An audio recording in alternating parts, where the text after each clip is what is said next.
desde su perspectiva, de su experiencia, Susana. Sí, ¿me escuchás? Hola. Ahí las escucho. Bueno, sí, muy interesante las experiencias.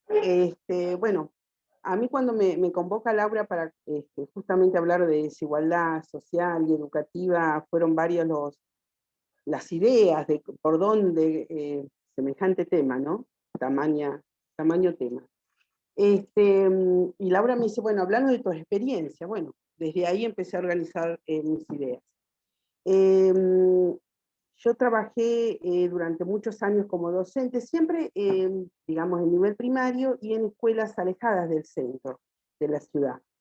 En el año 2001, luego de tener, ya les digo, mucha experiencia, digamos, como docente, principalmente trabajando con los últimos grados del nivel primario. Comienzo o llego, digamos, como vicedirectora a la escuela número 35 de Cuatro Galpones. La escuela número 35 es una escuela rural.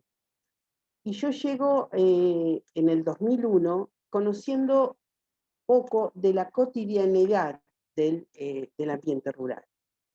Y llego también en un año de una profunda crisis política, social y económica en nuestro país, como recordarán todos esos años. Em, Me encuentro con una situación realmente alarmante, digamos, la realidad, digamos, nos golpeaba tremendamente. Los chicos se nos desmayaban, tenían convulsiones, y no era otra cosa que de hambre. Entonces, este, comenzamos, digamos, a pensar y a ver qué hacíamos. O sea, en esos momentos comenzamos a trabajar en un proyecto, y yo ahora, tratando de organizar justamente esta charla, eh, vuelvo a esos proyectos, y en uno de ellos yo había escrito: lo que sucede en el área rural parece transcurrir en forma silenciosa. La ciudad lo ignora y parece no preocuparse por saberlo. Y hay un Estado que se acomoda cómodo frente a ese silencio, manteniéndose indiferente a la vulnerabilidad de este sector. Vulnerabilidad, indiferencia, desigualdad. Estos conceptos que yo percibía desde la escuela en esos momentos son muy parecidos a los que percibo hoy desde otra función.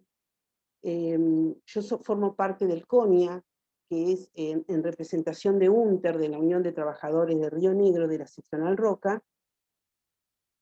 No sé si todos saben lo que es el CONIA. El CONIA es un espacio interinstitucional donde nos encontramos gente de todos los lugares que tenemos alguna relación con la infancia y con la adolescencia. Salud, educación, desarrollo social, etcétera. Entonces, ahora trabajando en este lugar o participando en estos espacios, eh, creo que estos conceptos de los que yo hablaba en esos momentos en cuanto al contexto rural, los puedo trasladar, digamos, a lo que pasa hoy con los adolescentes y los jóvenes. También podemos hablar de un sector de vulnerabilidad, de indiferencia, de desigualdad y también de invisibilidad. Hoy los jóvenes pertenecen a ese sector que quizás que es el menos mirado, el menos nombrado, el menos incluido en las políticas públicas. Y fíjense que si vamos a lo que está pasando en este contexto de hoy de pandemia, cuando comenzamos con la cuarentena más total, digamos, una de las funciones que se le dieron a los directivos y a los docentes y a la escuela fue la de repartir o la de distribuir los bolsones de alimentos. Pero eso ocurrió en el nivel primario.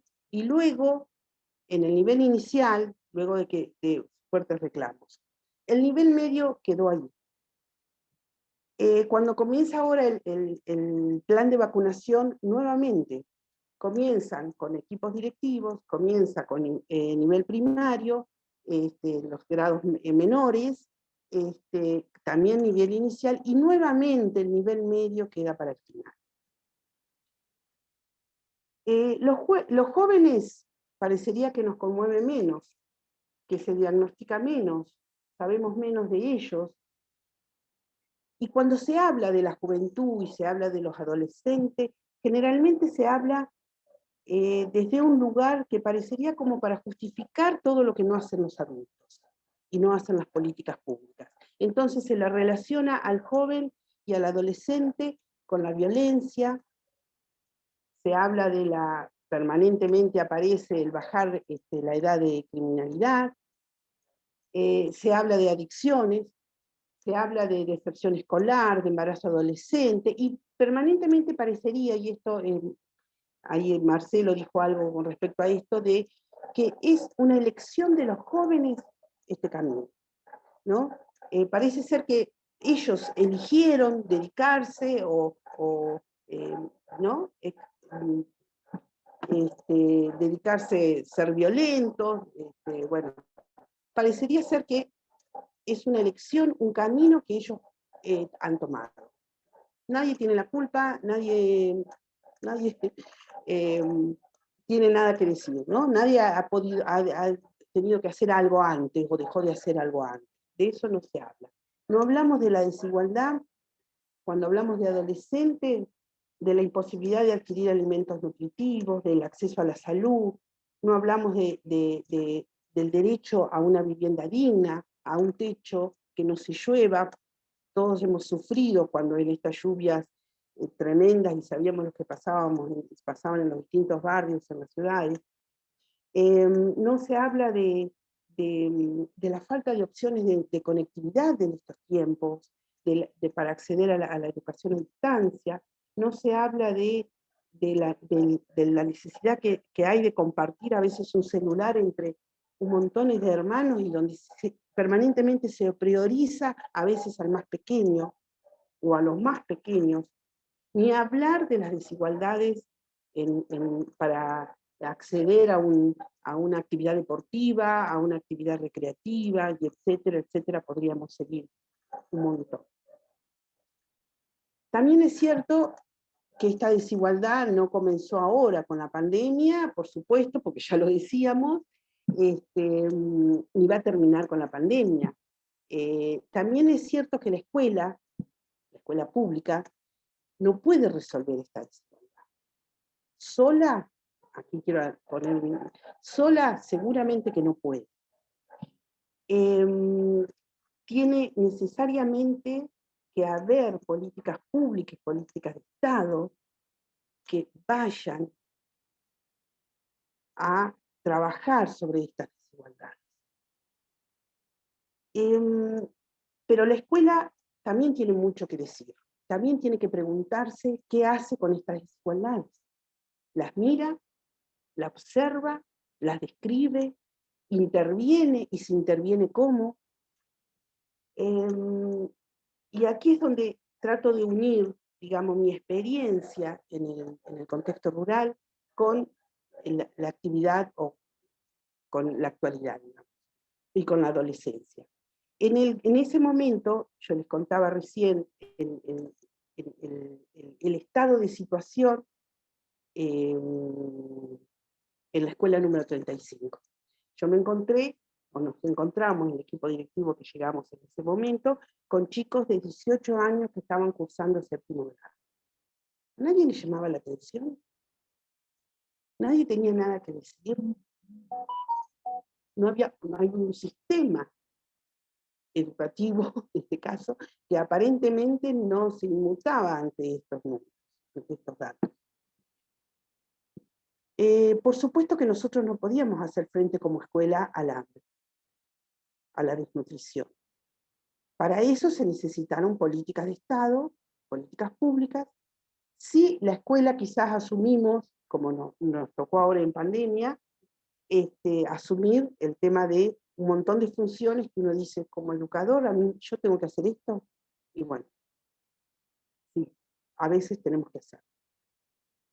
Pero bueno, pero no tenemos los recursos ni la forma de resolverla en la escuela sola. Sí podemos ayudar, pero sí podemos hacer muchas más cosas con estos conceptos que yo traía, el de vulnerabilidad, el de indiferencia, el de invisibilidad. En un primero hacer visible la situación, y no hacerla visible solamente para los demás, sino también hacerlo visible para los mismos actores que están sufriendo esta desigualdad. No naturalizarla. Esta desigualdad no es algo que aparece mágicamente y era algo dado. Hay políticas que llevan a este estado y hay políticas que pueden ayudar a salir de este estado. Entonces, primeramente hacer visible esto. Por otro lado, no ser indiferente. Es necesario que la escuela intervenga. Y nosotros lo hicimos desde un proyecto que llamamos Una Escuela Posible, porque también vivíamos una situación que también a raíz de la década del 90, de las políticas del 90, que era que la tierra había pasado a ser parte de a propiedad de las multinacionales y el pequeño productor había desaparecido. Entonces también sufríamos el tema de la migración del área rural al área urbana, y en la escuela nos bajaba la matrícula, nos quedaban espacios vacíos, espacios físicos me refiero, y entonces empezamos a pensar algo diferente.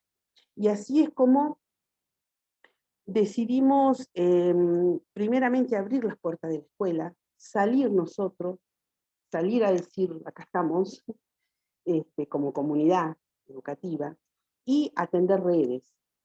¿Sí? Y así aparecieron trabajos con el IUPA, trabajo con el Instituto de Formación Docente, trabajo con otras escuelas, y empezar a golpear puertas al Estado, me refiero, a las autoridades educativas, al gremio, a todos el que nos quisiese escuchar o donde encontrábamos a alguien que nos podía ayudar, y entramos, digamos, por último, al plan de escuelas de jornada extendida. Y ahí aparecieron una serie de recursos fundamentales que nosotros pudimos aplicar para que nuevos actores entraran a la escuela y nuevos conocimientos. Entonces entró el teatro, entró la música, entraron otros idiomas, entraron otras formas de hacer ciencias, entraron la literatura de otro lugar. En este salir de la escuela también comenzamos a recorrer, digamos, otros espacios con los chicos, y no solo, habían chicos que no conocían el cine, no habían venido al centro, entonces, pero desde ahí también recuerdo todavía con emoción la cantidad de chicos que los llevamos a conocer el mar, a la cordillera, a la línea sur, a Viedma, es decir, fueron 10 años de una experiencia maravillosa, también de muchas veces no saber si íbamos por el camino correcto o no, pero lo que sí quiero dejar es que la escuela cobró vida, salimos de la queja, salimos de ese malestar que había y que parecía que no podíamos hacer nada. Pero también quiero recalcar esto. Esto se pudo hacer porque en algún momento hubieron o aparecieron algunas escuelas, algunas políticas públicas estatales de lo que nosotros pudimos agarrarnos, digamos, porque aparecieron recursos. O sea, al nosotros entrar dentro de jornada extendida, aparecieron recursos para los talleres, entonces teníamos dinero para poder llevar los proyectos que nosotros queríamos llevar adelante y la comunidad quería llevar adelante. Una comunidad que nos acompañó muchísimo, que se hizo carne de ese proyecto y la defendió, y siguió luchando para tener en las escuelas más espacio. Luego yo me fui, pero bueno, el proyecto siguió, por supuesto, en eso. Y ahora vuelvo al tema de los adolescentes. Y acá quiero, y vuelvo a esta cuestión, ahora trabajando en el CONIA y con el Sistema Integral de Protección de Derechos de Niños y Adolescentes, aparece un concepto muy importante que es el de corresponsabilidad. En el sistema de protección de niños, niñas y adolescentes, el concepto es de de corresponsabilidad es fundamental. ¿Qué significa esto? Este concepto? Que todas las instituciones, organizaciones, que de una u otra manera tenemos una relación con la infancia y la adolescencia, somos responsables ante un derecho vulnerable. Por eso digo, hoy los adolescentes tienen derechos vulnerables y los adultos tenemos el deber de hacer algo, de intervenir. No podemos ser indiferentes. Por supuesto que una forma de intervención, ¿me queda un ratito? Estamos cerca, tenés un Bueno, minuto más. ¿Querés quiero Sí, contar, dos minutitos, Susana. 2 Y minutitos? después podemos ampliar en la parte de las preguntas, si querés. está bien. El tema del trabajo del CONIA. Nosotros en el CONIA trabajamos por comisiones. Está la comisión de, justamente, una de adolescencia, la comisión de abuso sexual infanto-juvenil, la comisión de participación infantil, y en el año pasado, no, en el 2020, 2019 creo, si no me equivoco, una docente de un secundario de aquí de Roca se acerca al CONIA con una inquietud. En el nivel medio existe un espacio que se llama REDE. En la nueva escuela rionegrina, es esta, en la Reforma. Se llama Espacio de Vida Estudiantil y es coordinado con un referente o puede ser también el preceptor que lo coordine.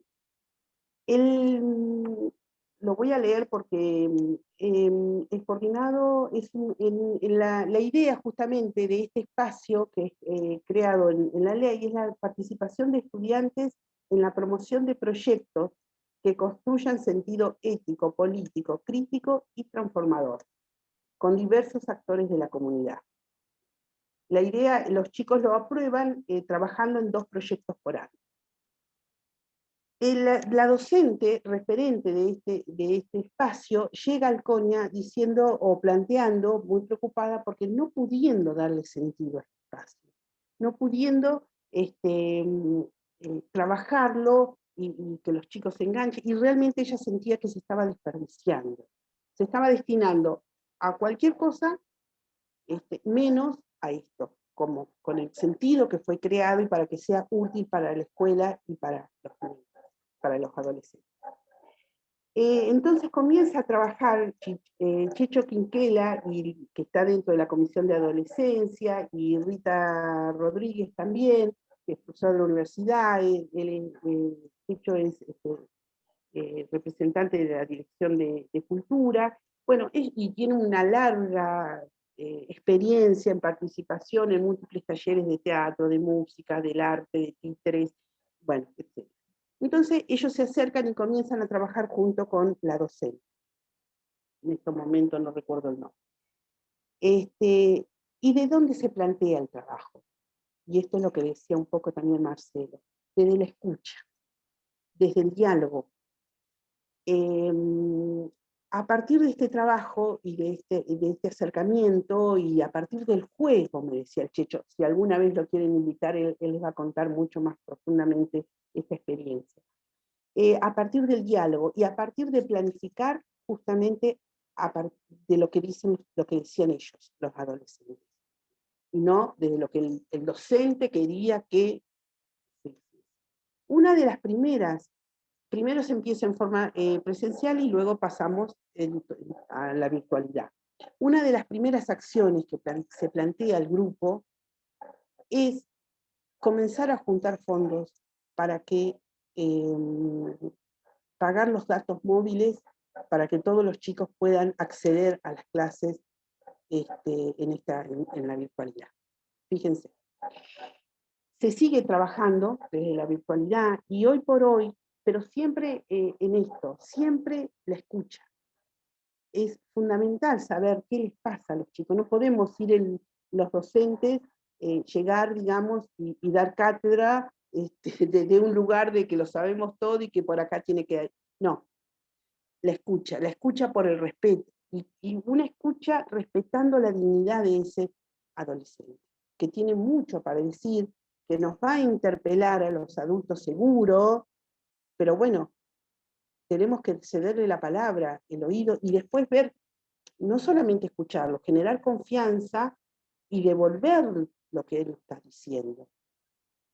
Hoy por hoy están trabajando en varios proyectos que surgieron, el proyecto de ropero escolar, el proyecto de, el proyecto de, habían, Susana, perdón que te corte, pero ya vamos cerrando, ¿sí? acá, te digo acá los proyectos nada más porque son Dale, sumamente buenísimo. importantes.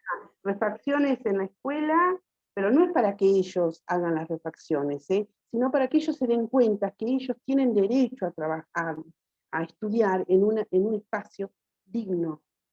¿Sí? Y acá pasa desde reclamar por un vidrio hasta reclamar porque ellos tienen derecho a que el inodoro tenga tapa. ¿Sí? Bueno, no, ya después si me preguntan les voy a decir cuáles, hay otros 2 o 3 proyectos también súper interesantes, pero bueno, quiero rescatar esto, como un espacio que aparentemente estaba sin sentido, como a partir de la escucha, simplemente, y del diálogo, tomó una relevancia para toda la escuela. Me callo. Bárbara. Muchas gracias, ¿no? Por favor, esa es la cuestión del tiempo y la conectividad que antes por ahí nos quedábamos después de hora en las clases y charlábamos un montón. Es un poco distinta la dinámica.